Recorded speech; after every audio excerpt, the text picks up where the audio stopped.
So today we're going to talk about how to change the filter.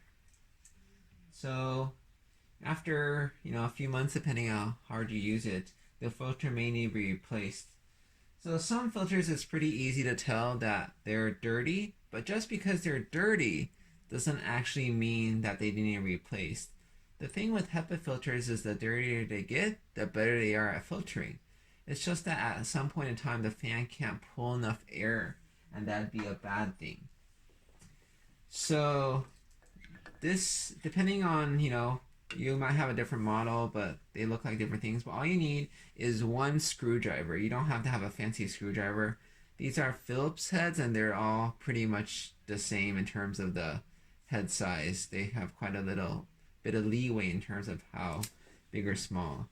So all you have to do is unscrew these 4 screws. On some of the models, this screw will be different, but it's still the same head size. It just looks somewhat different. So I'm just going to come here and unscrew it.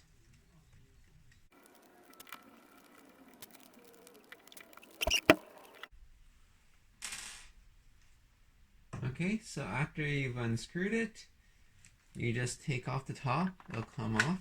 Blah-blah. And you could take out the filter. You just pull it out. And you'll see the stuff underneath, but you just put it back in. So, I could put this one in, but this one is the old one. This one is the new one.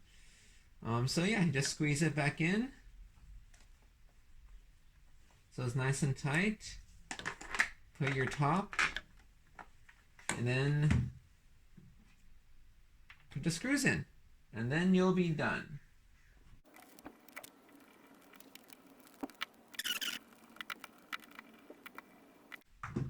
And there you go. You have successfully replaced the filter.